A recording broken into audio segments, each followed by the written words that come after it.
ও দুনিয়াবাসী, মৃত্যু থেকে তোমরা যেখানেই পলায়ন করো না কেন, মৃত্যু তোমাদের সাথে সেখানে গিয়েই নিজেই মোলাকাত করবে, সাক্ষাৎ করবে। তুমি ডাকতে হবে না, মৃত্যু নিজেই আসে, মৃত্যু নিজেই আসে। আইনামা তাকুনু ইউদরিকুমুল মাউতু ওয়ালাউ কুনতুম ফি বুরুজিম মুশাইয়াদা। আল্লাহ বলে, তুমি যদি এমন একটা বিল্ডিং বানাও, ঘর বানাও, যে ঘরটা অনেক উঁচা, যে ঘরটার উপর দিয়া কেউ ভিতরে ঢুকতে পারবে না, যে ঘরটার মধ্যে একটা ছিদ্র নাই, একদম আটকানো, তো এরকম একটা ছিদ্রবিহীন সুউচ্চ ঘরও যদি তুমি বানিয়ে তার ভেতরেও তুমি আশ্রয় নাও, তো ইউদরিকুমুল মাউতু, মৃত্যু তোমার সেখানেই পৌঁছবে, তোমার সেখানেই পৌঁছবে। প্রিয় ভাই আমার, বন্ধু আমার, নওজোয়ান সাথীরা আমার, মৃত্যু এক অনিবার্য বাস্তবতা, চিরন্তন বাস্তবতা। এটা গ্রহণ করতেই হবে। হাসলেও মরতে হবে, কাঁদলেও মরতে হবে, সুখেও মরতে হবে, দুঃখেও মরতে হবে। রাজপ্রাসাদ আর অট্টালিকার মানুষটাও মরে যাবে, জীর্ণ কুটিরে যে লোক থাকে, হ্যাঁ, সেই লোকটাকেও মরতে হবে। জীবনে কোনোদিন দুঃখ দেখে নাই যে সেও মরে যাবে, জীবনে কোনোদিন সুখ দেখে নাই যে সেও মরে যাবে, সব মরে যাবে। এটাই সত্য, এটাই বাস্তবতা। অতএব মৃত্যু এক অনিবার্য বাস্তবতা, এটা গ্রহণ করতেই হবে। এটা যদি আমরা মনে রাখি, আমাদের জীবন অনেক সুন্দর হইত, অনেক সুন্দর হইত। রাসূলুল্লাহ সাল্লাল্লাহু আলাইহি ওয়াসাল্লাম বলছেন, আকসিরু যিকরা হাদিমিল লাযযাত ইয়ানি আল মাউত। আল্লাহর নবী বলেন, আমার উম্মত, তোমরা বেশি বেশি ওই জিনিসটা স্মরণ করো যে জিনিস তোমাদের সমস্ত স্বাদ, আনন্দ, আহ্লাদ চিরতরে মিটাই দেবে, তোমারে চিরস্তব্ধ করে দেবে। জলজ্জান্ত মানুষটা আমাদের সামনে হাঁটতো, চলতো, উঠতো, বসতো, ঘুরতো, ফিরতো, হ্যাঁ, সেই মানুষটা মনে করেন আমার চোখের সামনে নাই, তার লাশ আমার সামনে, আহা সেই লোকটা স্তব্ধ। পৃথিবীর কত মানুষ কত আওয়াজ করতেছে, কত শোরগোল করতেছে, কিন্তু এই লোকটা হাতও নাড়ে না, পাও নাড়ে না, চোখও মেলে না, আর কিছুই করে না। এ কি আশ্চর্য বিষয়! চোখের সামনের এই মানুষটা নাই, কি হলো তার? কে তারে থামাই দিল? কে তারে স্তব্ধ করে দিল? এ তো আমার মতো ঘুরতো, ফিরতো, হাঁটতো। আহ, আমার আব্বারে আমি কত দেখছি, একদিন আমার আব্বা চলে গেল। আমার দাদারে আমি কত দেখছি, আমার দাদা একদিন চলে গেল। আমার জ্যাঠারে আমি দেখে আসছি, দোয়া করে আসছি, ফু দিয়ে আসছি। এক সপ্তাহ পরে জ্যাঠা ইন্তেকাল করলেন, আবার এক সপ্তাহ পরে আমি গিয়া জ্যাঠার জানাজা পড়াইছি। এই তো বাস্তবতা। যুবক ভাই, তুমিও মনে রাখো, বয়স্ক বাবা আপনিও মনে রাখেন। হাসান বসরি রহমতুল্লাহ আলাইহি একজন বড় বুজুর্গ ছিলেন। উনি বলতেন, তিনি যখন কোনো যুবককে দেখতেন আর বয়স্ক দেখতেন, তো তিনি যুবকদেরকে বলতেন, ইয়া মা'শারাশ শাবাব ইন্না যারআ কাদ তুদরিকুহুল আহাতু ক্বাবলা আন ইয়াবলুগা। তিনি উপদেশ দিতেন, হে যুবকগণ শোনো, সব ফুল, সব ফল, সব গাছ চারা পরিপক্ক পাকা পর্যন্ত পৌঁছায় না, তার আগেই অগণিত ফুল, অগণিত ফল, অগণিত চারা গাছ ঝরে ঝরে। এটা উনি মনে করাইতেন মৃত্যুর কথা। উনি এটা বুঝাইতেন, যুবক তুমি দেখো, একটা আম গাছের মধ্যে যতগুলো মুকুল ধরছে ফুল, সবগুলো আম হয় না। যতগুলো আম ধরছিল ছোট ছোট, সবগুলো বড় পাকা পর্যন্ত যায় না, তার আগেই ঝরে যায়। ঝরেই যায় বেশি, থাইকা যায় অল্প। তার মানে যুবক, কিশোর, তরুণ এই বয়সেই মৃত্যু হয় বেশি, বৃদ্ধ পর্যন্ত পৌঁছে কম। পুরা বাড়িতে অনেক সময় এমন হয়, একজনও বয়স্ক লোক নাই, একজনও নাই। আমার ঘর, আমার বাপ চাচাদের যে ঘর, সেখানে আপনার এখন আমার চাচাতো ভাই, জ্যাঠাতো ভাই, আমার ভাই বেরাদর সব মিলাইয়া আমাদের ছেলে পেলে, ভাই ভাতিজা মিলে না হয়তো 60-70 জন আছি আমরা, কিন্তু আমাদের একজনও বয়স্ক লোক নাই। আমার দাদাও নাই, দাদিও নাই, জ্যাঠাও নাই, চাচাও নাই, আমার আব্বাও নাই, কেউ নেই। তাইলে কেন এমন হলো? তাহলে বোঝা গেল অধিকাংশই ঝরে যায়, কবরে চলে যায়, মৃত্যু হয়ে যায়। এই জন্য ধোঁকা না খাওয়া। আরেকটা হলো, বয়স্ক লোককে দেখলে উনি বলতেন, হাসান বসরি রহমতুল্লাহ আলাইহ, ইয়া মাশারা শুয়ুখ, হে বৃদ্ধগণ। উনি তাদেরকে জিজ্ঞাসা করতেন যে মা ইউনতাজারু বিসসারআই ইযা বালাগা, যখন কোনো ফসল পাইকা যায় তখন আর বাকি থাকে কি? কি বাকি থাকে? কাটা। কথা বলে না, কি বাকি থাকে? ক্বালু আল হাসাদ, বা কাটাটা বাকি থাকে, পাইকা তো গেছে। তার মানে আপনারা পাইকা তো গেছেন, বয়স তো হয়েই গেছে, আর শুধু মৃত্যুটা বাকি, আর শুধু মৃত্যুটা বাকি। তাইলে যুবককে বলতেন, তুমি ভেবো না তুমি বৃদ্ধ হবা, কারণ অসংখ্য ফুল তো আগেই ঝরে যায়, অসংখ্য ফল তো আগেই ঝরে যায়, অসংখ্য গাছ তো আগেই ঝরে যায়।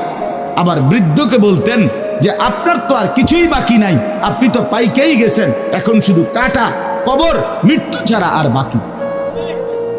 বাকিটা কি? তাহলে মৃত্যু ভুলে না যাওয়া, মৌত ভুলে না যাওয়া। রাসূলুল্লাহ সাল্লাল্লাহু আলাইহি ওয়াসাল্লাম বলেন, কাফা বিল মাউতে ওয়াইজান। নবীজি বলেন, কোনো মানুষ যদি মৃত্যুর কথা স্মরণ করে, তার ওয়াজের জন্য, নসিহতের জন্য এটাই যথেষ্ট, এটাই যথেষ্ট। আমরা কিতাবে পড়ছি, হযরত ওমর রাদিয়াল্লাহু তাআলা আনহু, এত বড় সাহাবী, উনি বলতেন, কুল্লা ইয়াউমিন ইউকালু মাতা ফুলান মাতা ফুলান ওয়ালা বুদ্দা মিন ইয়াউমিন ইউকালু মাতা ওমর। তিনি বলতেন, হায় শোনো, প্রতিদিন ঘোষণা হয় আজ অমুকের মৃত্যু হলো, অমুকের মৃত্যু হলো, অমুকের মৃত্যু হলো। অচিরেই একদিন ঘোষণা হবে আজ ওমরের মৃত্যু হলো, আজ ওমরের মৃত্যু হলো। উনি বলেন, এই ঘোষণা শুনবে খুব দ্রুত একদিন। এই জন্য বাপ, এই আমাদের ব্যক্তিগতভাবে প্রতিনিয়ত মৃত্যু হচ্ছে, ঠিক এভাবে আমরা তো মরছি, একদিন এই গোটা আলমের মৃত্যু হবে।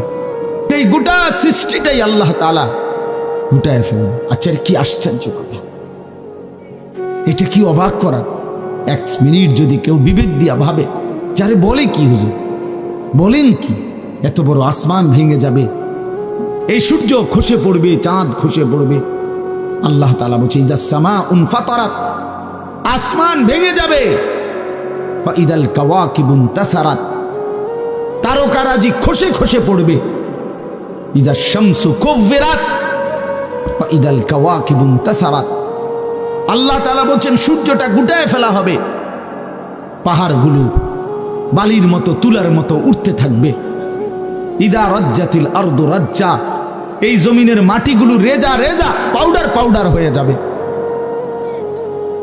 ওয়া ইদাল বিহারু ফুজ্জিরাত, সমুদ্র, খাল, বিল, নদীর পানিগুলো সব টকবগে উতরাইয়া গরম হইয়া বাষ্পের মতো উড়ে যাবে। না কোথাও পানি থাকবে, না কোথাও গাছ থাকবে, না আসমান থাকবে, না জমিন থাকবে, কিছুই না। আচ্ছা, এটা কেমন কথা, এটা কেমন আশ্চর্য বিষয়। এই গোটা আলমের মৃত্যু হবে। আল্লাহ তাআলা কোরআনুল কারীমে বিশ্বাস করেন, অসংখ্যবার এই কথা এটা বলছে, এটা হবেই হবে। ইদা ওয়াকাতিল ওয়াকিআ, আল্লাহ বলেন এই ঘটনাটা ঘটবে। লাইসা লি ওয়াকাতিহা কাযিবা, এই ঘটনা মিথ্যা মনে করার মতো কেহ নাই। যেদিন ঘটে যাবে তখন আর কারো কোনো মিথ্যাবাদী আর থাকবে না, অর্থাৎ কেউ আর অস্বীকার করার সুযোগ হবে না। চোখের সামনে দিন, চোখের সামনে দিন। কোরআন শরীফে একটা সূরা আছে, সূরা হজ। ওই যে আমরা হজ করি না, এই হজ সূরাটার নাম। এই সূরার শুরুতে আল্লাহ তাআলা এই পৃথিবী ধ্বংসের, কিয়ামতের একটা সাংঘাতিক বর্ণনা দিয়েছেন। ওইখানে আছে, আল্লাহ বলেন, ইয়া আইয়ুহান নাসু তাকু রাব্বাকুম, হে মানুষ তোমরা আল্লাহকে ভয় করো। আর শুনো, ইন্না জালজালাতাস সাআতি শাইউন আযীম, নিশ্চয়ই কিয়ামতের ভূমিকম্প, জালজালা, এই যে বললাম জিলজাল এবং জালজালা অর্থ ভূমিকম্প। আল্লাহ বলেন কিয়ামতের ভূমিকম্প, ইসরাফিল যখন ফু দিবে, আমার এই পৃথিবী যখন ভাঙতে শুরু করবে, এই সৃষ্টি জগৎ পুরাটা যখন আমি আল্লাহ গুটায় ফেলবো, ওয়াস সামাওয়াতু মাতবিয়াতুম বিয়ামিনি, আল্লাহ বলেন 7 আসমান আমি আল্লাহ তাআলার হাতের মধ্যে গুটায় ফেলবো, গুটায় ফেলবো। তুমি জানো না আমার ক্ষমতা। কুল্লু মান আলাইহা ফান ওয়া ইয়াবকা ওয়াজহু রাব্বিক, সব শেষ করে দেব আমি, শুধু আমি আল্লাহই থাকব, শুধু আমি আল্লাহই থাকব। তো আল্লাহ তাআলা বলেন এই ইসরাফিল ফু দিলেই, শুরু করলেই জমিনে ভূমিকম্প শুরু হবে। ইন্না জালজালাতাস সাআতি শাইউন আযীম, আল্লাহ বলেন নিশ্চয়ই এই কিয়ামতের ভূমিকম্প এটা শাইউন আযীম, বড়ই ভয়ানক, বড়ই মারাত্মক। কারণ দুনিয়ার ভূমিকম্প 1 নাম্বার হলো বর্তমানের ভূমিকম্প কখনো 30 সেকেন্ড, কখনো 40 সেকেন্ড, কখনো 47 সেকেন্ড, 50 সেকেন্ড, এই সেকেন্ড সেকেন্ড মিনিট 47 মিনিট নি ভূমিকম্প হয়। কথা কর না কেন? 30 মিনিট ভূমিকম্প হয়। 30 মিনিট ভূমিকম্প হইলে আমাদের 14 গোষ্ঠী থাকবে নাকি? 30 সেকেন্ড 40 সেকেন্ড হয় ভূমিকম্প। এইটুকুতে একে তো সময় সামান্য, দ্বিতীয়ত হলো একসাথে গোটা পৃথিবীতে হয় না, এদিকে হলে ওইদিকে হয় না এরকম। কিন্তু আল্লাহ তাআলা বলেন ইসরাফিল ফু দিলে যে ভূমিকম্পটা হবে, সেই ভূমিকম্পটা গোটা পৃথিবী একসাথে নাড়ায় দেবে, একসাথে নেবে। 47 সেকেন্ড না, কতক্ষণ সেটা আল্লাহই জানে। তখন অবস্থা কি হবে? মানুষের আতঙ্ক, এই ভূমিকম্পে আতঙ্ক। হ্যাঁ, আমি একবার চাঁদপুর মাহফিলে ছিলাম, রাত্রে ঘুমাইছি মসজিদের রুমে, ইমাম সাহেবের রুমে। এই সময় ভূমিকম্প আইছে, দরজা খুলে দিছি দৌড়, মসজিদের মাঠে আইছি দাঁড়াইয়া, চাই যে পুরা গ্রামের মানুষ সব আইসা বলছে হই হুল্লোড় চিৎকার, হায় হায়। অথচ সবাই চিৎকার দিতে দিতে ভূমিকম্প শেষ। ভূমিকম্প হয়েছেই তো অল্প একটু, কিন্তু এটুকুর আতঙ্কেই যা হুজুর পাবলিক বরাবর। কিসের হুজুর আর কিসের পাবলিক, বক্তা শ্রোতা সমান।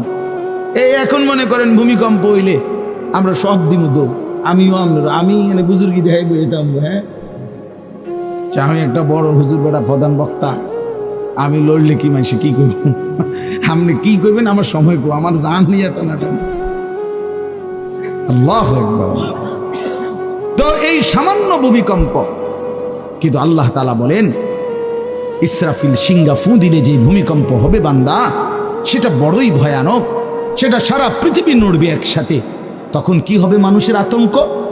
ইয়াউমা তারাউনাহা তাযহালু কুল্লু মুরদিআতিন আম্মা আরদাআত। এই 1 নম্বরে আল্লাহ বলেন যে মা তার বাচ্চাটাকে দুধ পান করাইতেছিল, এই কোলের বাচ্চা, দুধের বাচ্চা, আপন মা তার দুধের বাচ্চা ভুলে যাবে, ফেলে দিবে, ছুঁড়ে মারবে, আর মা পাগলের মতো দৌড়ানো শুরু। কোরআন শরীফের আয়াত। ওয়াতাদাউ কুল্লু যাতি হামলিন হামলাহা। এবং আল্লাহ তাআলা বলেন যে মায়ের পেটের বাচ্চা 10 মাস পূর্ণ হয়ে গেছে, আগামী 2 ঘন্টা 5 ঘন্টা পরে বাচ্চাটা এমনিতেই প্রসব হইতো। আল্লাহ তাআলা বলেন ইসরাফিলের ফু দিলে জমিন যখন কাঁপতে শুরু করবে, তো এই গর্ভধারিণী মা, গর্ভবতী নারী পাগলের মতো এভাবে ছুটবে, দৌড়বে, নিজের গর্ভের বাচ্চা নিজে নিজেই পড়ে যাবে।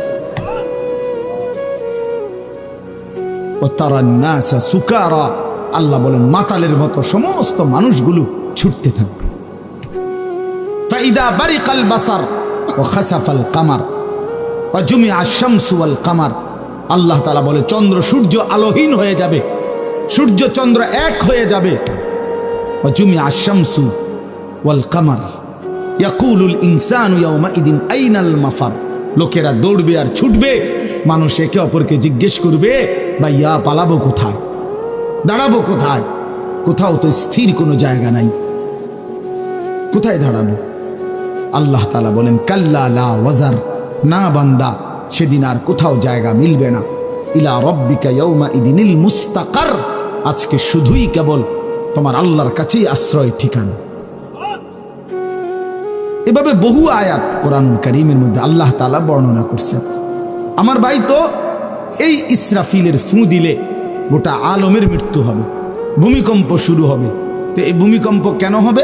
এই কাঁপতে কাঁপতে সমস্ত কিছু ভাঙ্গা একসাথে এই সব কিছু আল্লাহর সৃষ্টি সমস্ত কিছুই জমিনের তলদেশে চলে যায়।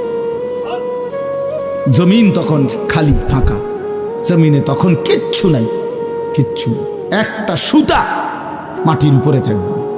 এই প্রথমবার ইসরাফিল ফু দিলে সমস্ত কায়নাত, ইনসান, জিন, আল্লাহর সমস্ত সৃষ্টি মাখলুকাত সব জমিনের তলদেশে চলে যায়।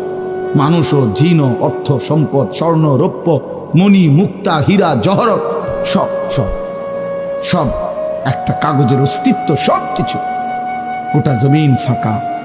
এভাবে কতদিন আল্লাহ জানে, কতদিন আল্লাহ জানে। হ্যাঁ মা ভাই, এরপরে একটা নির্দিষ্ট সময় পরে আবার আল্লাহ তাআলা ইসরাফিলকে জীবিত করবেন, করে আবার আল্লাহ তাআলা দ্বিতীয়বারের মতো ফু দিতে বলবেন। এই দুই ফুঁয়ের মাঝখানে কতদিন? নবী সাল্লাল্লাহু আলাইহি সাল্লামের এক হাদিসের মধ্যে বলছে 40। সাহাবীরা ব্যাখ্যা করছেন, মুহাদ্দিসিন, সেই 40টা হতে পারে 40,000 বছর। 40,000। এই জন্য বাপ একটা কথা হলো, সর্বশেষ যেই লোকটা কবরে যাবে, শেষ যেই ব্যক্তি মরবে পৃথিবীতে, হতে পারে তাকেও শুধু কবরেই থাকতে হবে 40,000 বছর। 40,000 বছর, এরপরে তো আখিরাত। এই 40,000 বছর যদি কবরে আযাব হয়, 40,000 বছর যদি কবরে আযাব হয় ভাই, তখন কি হবে? এবার ভেবে দেখেন, এখন যারা কবরে যাচ্ছে, হ্যাঁ, নূহ আলাইহিস সালামের জামানায় যারা মারা গেছে, ইব্রাহিম আলাইহিস সালামের জামানায় যারা মারা গেছে, নবীজি সাল্লাল্লাহু আলাইহি সাল্লাম তো 1,500 বছর আগে ইন্তেকাল করছেন, 1450 বছর আগে। তো ওই সময়ে যারা মারা গেছে তারা কবরে পড়ে আছে আজকে 1,500 বছর, 1,500 বছর, 1500 বছর। তাহলে নূহ আলাইহিস সালামের জাতি কত বছর থেকে পড়ে আছে? কোথায় নূহ নবী, কোথায় আমাদের নবী? কত ব্যবধান! এই জন্য বাপ, শুধুমাত্র কবরের বিষয়টাই তো সাংঘাতিক, আখিরাত তো পড়ে। শেষ ব্যক্তিটাও যদি কবরে থাকতে হয় 40,000 বছর, তো এখনকার মানুষগুলো আছে কত কাউ। এই যার কবরে আযাব হচ্ছে, আহা বাপ, সে কি পরিমাণ কষ্ট পাচ্ছে ভাই ভাই।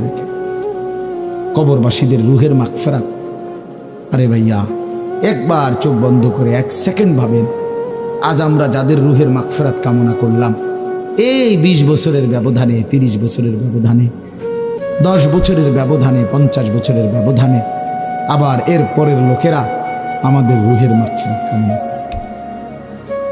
এটা কি পরিমাণ বাস্তবতা, কি পরিমাণ বাস্তবতা! এটাকে অস্বীকার করার, না বুঝার কিছুই নাই, মৃত্যুকে না বুঝার কিছুই নেই। কারণ এত বেশি জলজ্জান্ত আল্লাহ তাআলা এটা আমাদের সামনে দেখাইছেন, এত মানুষের মৃত্যু আল্লাহ আমাদের সামনে দেখাইছেন, এটাকে অস্বীকার করার, না বুঝার কিছুই নেই। তো চলেন, এরপরে আল্লাহ তাআলা ইসরাফিলকে আবার জীবিত করবেন। জীবিত করে আল্লাহ তাআলা ইসরাফিল আলাইহিস সালামকে বলবেন, ইসরাফিল আবার তুমি সিংহায় ফু দাও। এইবার যখন সিংহায় ফু দিবে, তখন ইসরাফিল আলাইহিস সালামের এই দ্বিতীয় ফুতে আবার ভূমিকম্প শুরু। আবার কি শুরু হবে? ও মাঝখানে ভাই, ওই ছেলে অপদার্থ, কথা বলো না, হাসাহাসি করো না, কারো কথা বাকি থাকলে, দুষ্টামি বাকি থাকলে উঠে চলে যাও, বাহিরে আলাদা জায়গা আছে। গাফেল সন্তান কোনো কিছুতেই যাকে কোনো আসর করে না।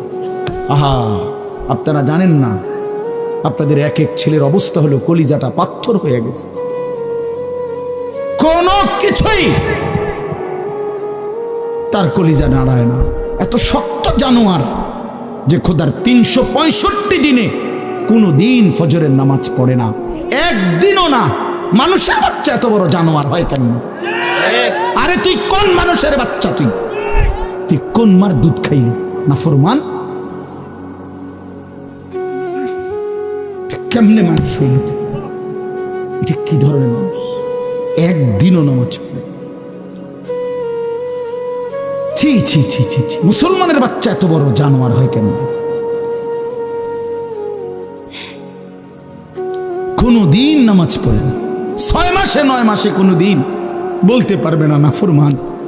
কোনদিন 5 ওয়াক্ত নামাজ পড়ছে কিনা। হায় হায়, এত বড় অসভ্য। মায়ের সন্তান হয় কেন? বাবার সন্তান হয় কেন? চিন্তা কর। কোনো কিছুই ছেলে পেলেদের হালাত হলে এই পরিমাণ লাগাম ছাড়া, কিসের মা কিসের বাবা, কে তার মা কে তার বাপ, কে কি তার ধর্ম, তার আল্লাহ কে, তার রসুল কে, তারে বানাইছে কে, আসছে কোত্থেকে, কেন আসছে, কি করতেছে, কি করছে, কিচ্ছুর খবর,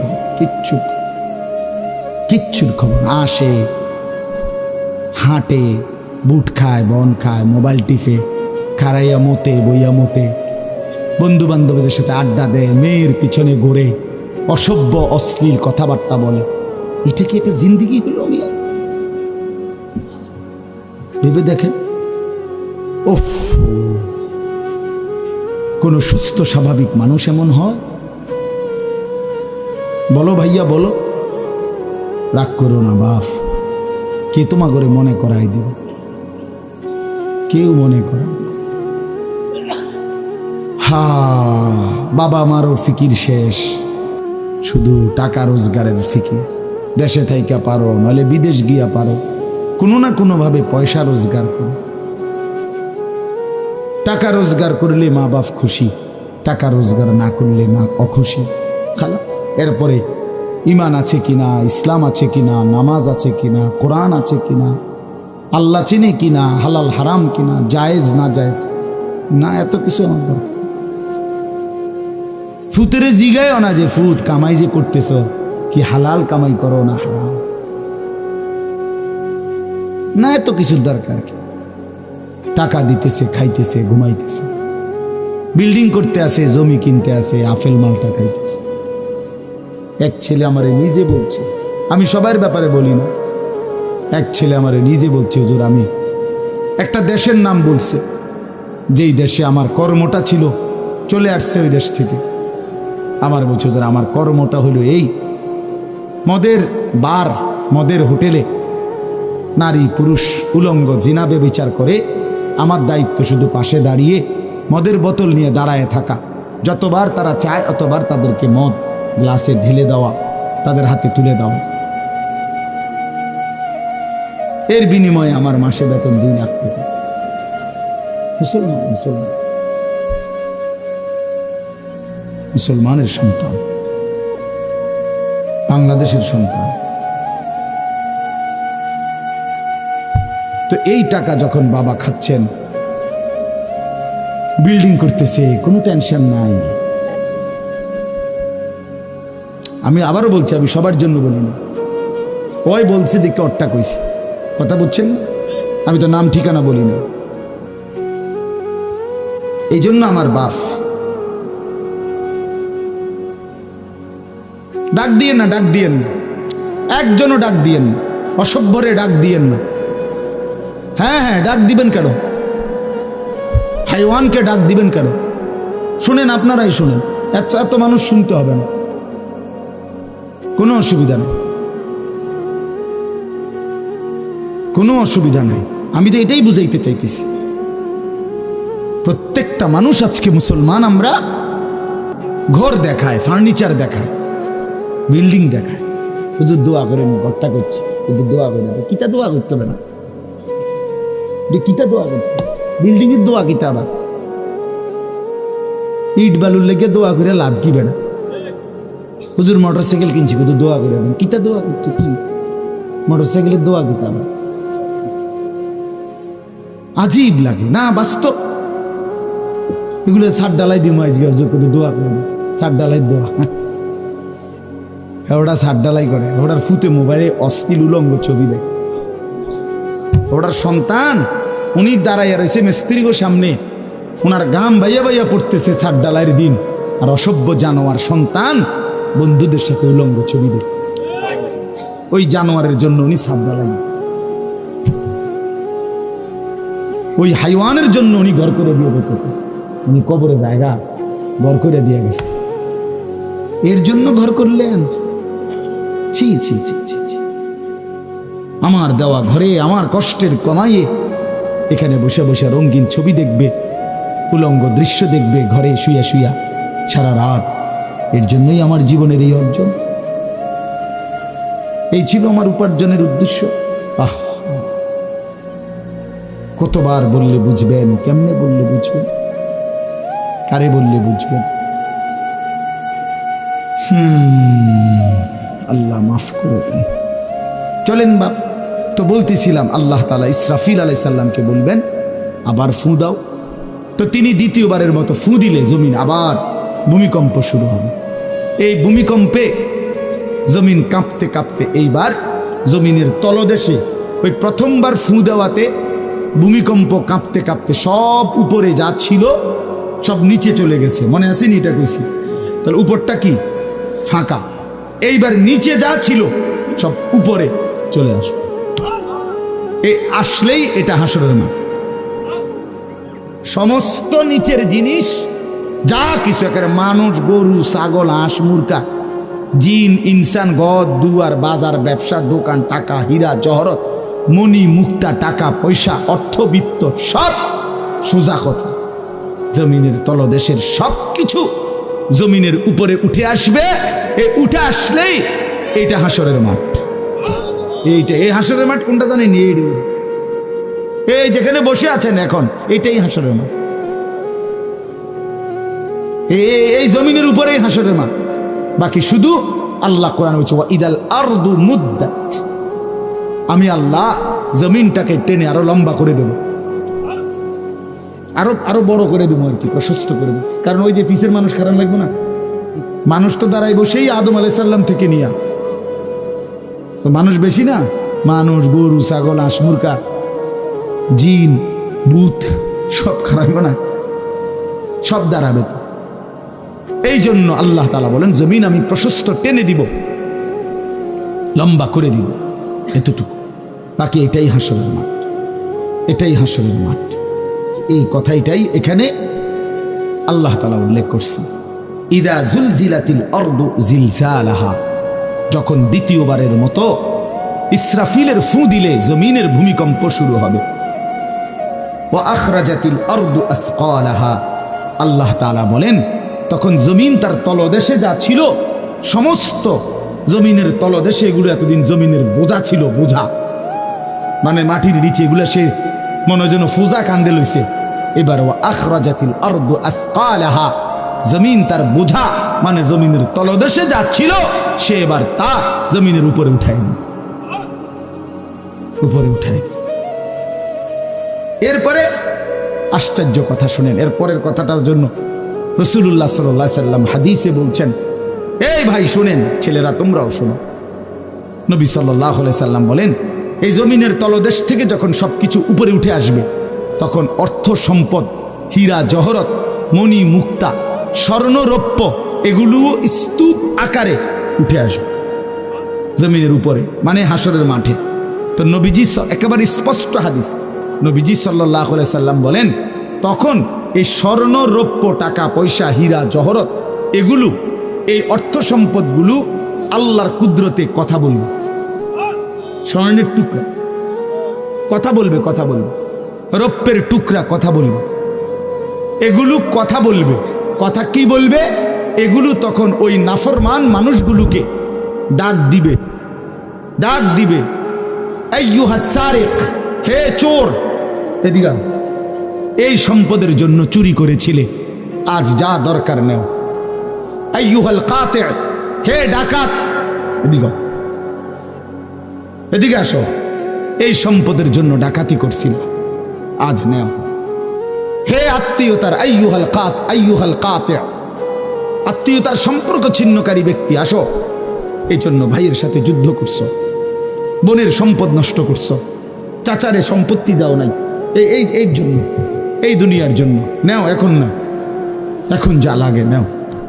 এইভাবে প্রত্যেক নাফরমান পাপীকে, হে হারামখোর, সুদ করে দিগা, এখানে টাকা যা লাগে নে।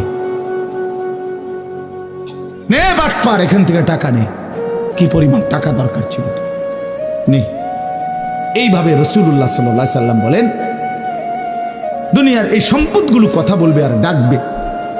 ডাকলে মানুষ, আচ্ছা এটা তখন কেরম লিখবো? কথা বোঝেন নাই? এটি যখন কথা বলবে, ডাকাডাকি করবে, মানুষ কি বলবে? লোকেরা তো সবাই দাঁড়াইছে, মানুষও তো দাঁড়াইছে, তারাই তো ডাকতেছে, তো তারা কি বলবে? ওয়াকালাল ইনসানু মা লাহা, আল্লাহ নিজেই বলতেছে, লোকেরা তখন মানুষগুলো বলবে মা লাহা, এটা কি হলো? আরে এটা কি কারবার? এগুলো কথা বলে কেমনে? এগুলো কি কয়? এরা আমার চিনলো কেমনে? আমি যে সিটার, আমি বাটফারে চিন্তা লাগলো। ইন্নারিল্লাহ, একের পুরা ধরা অনবিচার আচার কিছুই শুরু হয়েছে না, এখনই বেজ্জুতি, বাকিটা তো অবস্থা খারাপ। মানে অর্থাৎ মানুষগুলো অবাক হয়ে বলবে মা লাহা, কি হলো জমিনে, কি হলো এগুলোর? এরা এমন করছে কেন? এরা কথা বলছে কেন? আল্লাহ বলেন ইয়াউমাইদিন তুহাদ্দিসু আখবারাহা, আল্লাহ তাআলা বলেন বান্দা হে কি দেখছো হবে?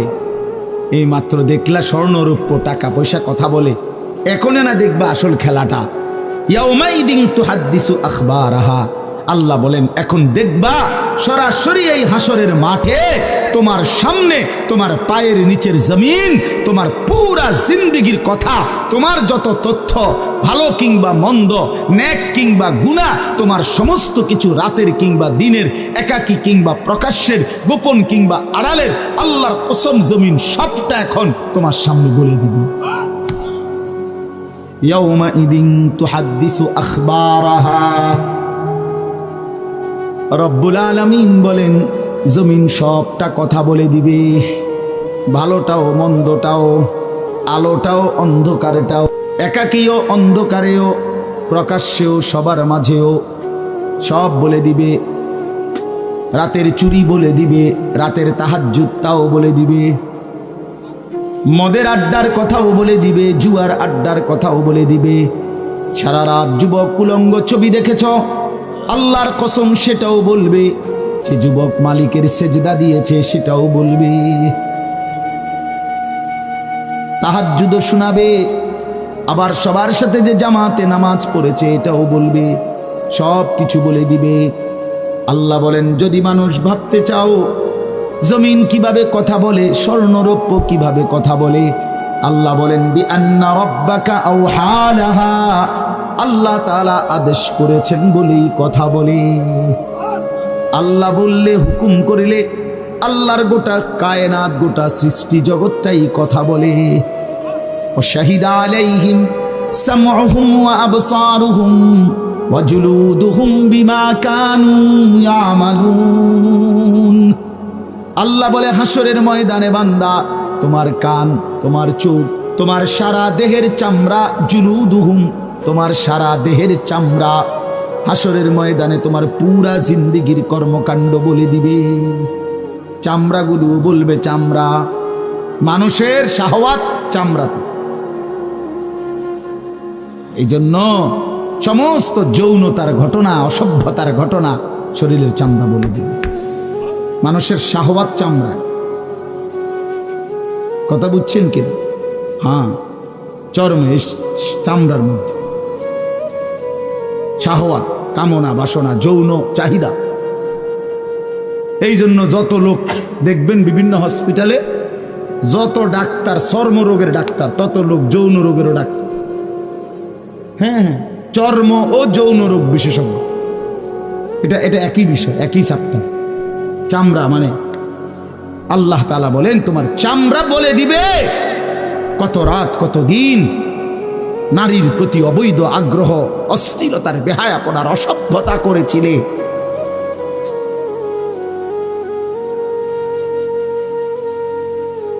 হায় হায়, বিআন্না রাব্বাকা আওহা লাহা, আল্লাহ বলেন আমি আল্লাহ হুকুম করেছি বলে কথা বলে। এই জন্য আল্লাহ হুকুম করিলে চামড়াও কথা বলে, কানেও কথা বলে। এখন কি কানে কথা বলে? কিন্তু সেদিন বলি চোখেও কথা বলে। এখন চোখ কথা বলে না, মানে সব কিছুর জবান খুলবে, সব কিছু। আপনারা বলেন আমরা তো মনে করি জিহ্বায় কথা বলে, না জিহ্বায় কথা বলে না, আল্লাহর হুকুম হইলে কথা বলে, নাহলে যেই লোক বোবা তারও তো জিহ্বা আছে না, তো সে কথা বলে না। যেই লোক কানে শুনে না, তো তার কি আপনার এইভাবে কান বলতে কিছু নাই, তো সে শুনে না কেন, কথা বলেন না কেন? আল্লাহর হুকুম। যার চোখ, যে চোখে দেখেন, এই যে জুয়েল ভাই, আমি মূলত তার মহব্বতেই মাহফিলটা দিছি। তো এই যে দেখে না, তো তার এভাবে তো চোখ আছে, সে দেখে না কেন? আল্লাহ তাআলার হুকুম নাই বলে দেখে, ঠিক কিনা বলেন না কেন? মজার বিষয় হলো রাসূলুল্লাহ সাল্লাল্লাহু আলাইহি সাল্লাম হাদিসে স্পষ্ট বলেছেন, বিশ্বাস করেন, একেবারে বিশুদ্ধ হাদিস, আল্লাহ তাআলা তার দুইটা চোখ নিয়ে গেছে। নবীজি বলছেন, সে যদি সবর করে আল্লাহর হুকুমের উপরে চলতে পারে, রাসূলুল্লাহ সাল্লাল্লাহু আলাইহি সাল্লাম বলেন, আল্লাহ তাআলা তাকে এই দুইটা চোখ নিয়ে যাওয়ার কারণে, অন্ধ বানানোর কারণে সে যে সবর করলো, আল্লাহ রসুল বলছেন আল্লাহ তাআলা নিশ্চিত তাকে জান্নাত দান করবে। এই জন্য তুমি ভাই সবর করো। মালিকের এই দুনিয়া দেখতে পারলা না, তো অপেক্ষা করো, একদিন জান্নাত দেখবে, জান্নাতের হুর দেখবা, তো আরো মজা হবে যে আমি প্রথমেই জান্নাতি দেখলাম, জান্নাতি দেখলাম। যা মালিক, দুনিয়া দেখলাম না তোমার, তুমি আমারে জান্নাত দেখাই। আল্লাহ তৌফিক দান করুন। ইয়াউমাইদিন ইয়াসদুরুন নাসু আশতাতান লিয়ুরাউ আ'মালাহুম, আল্লাহ বলেন তখন দলে দলে ফেরেশতারা মানুষগুলোকে লাইনবদ্ধ, সারিবদ্ধ করে দলে দলে বানাবে। লোকেরা পরস্পর, প্রত্যেকটা মানুষকে ফেরেশতারা আলাদা আলাদা গ্রুপ বানিয়ে দেবে হাসরের ময়দানে। তখন প্রত্যেকে এই গ্রুপে গ্রুপে, দলে দলে লিয়ুরাউ আ'মালাহুম, নিজেদের আমল নামা, নিজেদের আমল দেখবার জন্য সামনে এগিয়ে যাবে। অর্থাৎ প্রত্যেককে তার আমল নামা দেখবার জন্য, দেওয়ার জন্য নির্দিষ্ট জায়গায় নিয়ে আসবে। নেওয়ার পরে সেখানে প্রত্যেকের ফাইল, প্রত্যেকের খাতা, আমল নামা তার হাতে তুলে দেওয়া হবে। দিলেই সে দেখবে। আল্লাহ বলতেছেন, ফামান ইয়ামাল মিসকালা যাররাতিন খায়রান ইয়ারা, এক বিন্দু, এক অণু পরিমাণ, পরমাণু পরিমাণ, সামান্য থেকে সামান্য পরিমাণও নেকি, কল্যাণ, তাও তুমি দেখতে পাবা। ওমান ইয়ামাল মিসকালা যাররাতিন শাররান ইয়ারা, বিন্দু থেকে বিন্দু মন্দ যা করেছিলে তাও তুমি দেখতে পাবে। এক জাররা, মূলত জাররা বলে তাফসীরের মধ্যে লিখছে লা ওয়াজনা লাহু লা জিনাতা লাহা, যেটার কোনো ওজন হয় না, এত সামান্য, এত সামান্য, ওজন নাই, মানে 100 গ্রামও না, 10 গ্রামও না, 1 গ্রামও না, আধা গ্রামও না, এত সামান্য, এটা কোনো ওজন নাই, ওজন নাই, ওজন আসে না আর কি, ওজনে হয় না, এরে বলে জাররা। তাফসীরের মধ্যে লিখছে, কোনো ব্যক্তি, হযরত আব্দুল্লাহ ইবনে আব্বাস বলেন, কোনো ব্যক্তি যদি মাটিতে এমনি হাত মারে, মানে হাত লাগাই আবার উঠাই লাইছে, তখন এই যে বালুগুলো লাগছে, এই বালুর যেগুলো হাত থেকে ঝরে পড়ে কণা, এগুলো তার চাইতে সামান্য এক জাররা। আমার উস্তাদ বলছিলেন ছাত্র জীবনে আমাদেরকে, যে মানুষ যে কাপড় ধুইয়া চিপে, কাপড় এমনি চিপ্পা রৌদ্রে দেয় না, মানে চিপ্পাই তো ফানি ফেলায়, তো কাপড় চিপ্পা সাইরা মানুষের একটা স্বভাব হইল রৌদ্র দেওয়ার আগে এটার একটা ঝাড়া মারে, লুঙ্গিটারে একটা আগে কি মারে, ঝাড়া দিয়া এরপরে দেয়। এই যে লুঙ্গিটা ঝাড়া দিলে যে ছোট্ট ছোট্ট পানির ফোঁটা ছিটকাইয়া পড়ে, এই ফোঁটা, এগুলো পিচ্ছি পিচ্ছি, এগুলো এক একটা জাররা, অথবা তার চাইতে ছোট। এটার ওজন আসবে না, এটা 1 গ্রামও হবে না, আধা গ্রামও হবে না। এই সামান্য ভালোটাও তুমি দেখবা, মন্দটাও দেখবে। কেমনে আড়াল করবেন ভাই? নিজেকে আড়াল করবেন কেমনে? বাপ যুবক, তুমি কেমনে আড়াল করবা? কোরআন শরীফে আছে, আল্লাহ বলেন, ইয়াউমা তুবলাস সারাইর, বান্দা আমি হাসরের ময়দানে তোমার অন্তরের গোপন বিষয়গুলো, যেগুলো কেউ শুনে নাই, তুমিও বলো নাই, শুধু মনে মনে কল্পনা করছিলা ভালো কিংবা অসৎ, সেগুলো হাসরের ময়দানে তোমার সামনে খুলে দেব। হ্যাঁ, আফালা ইয়ালামু ইযা বু'সিরা মা ফিল কুবুর ওয়া হুসিলা মা ফিস সুদূর। আল্লাহ তাআলা বলেন, এই বুকের ভিতরে, অন্তরের ভিতরের যেই কথাগুলো, সেগুলো খুলে দেব। এই জন্য আজকে আমার কথা এখানে শেষ।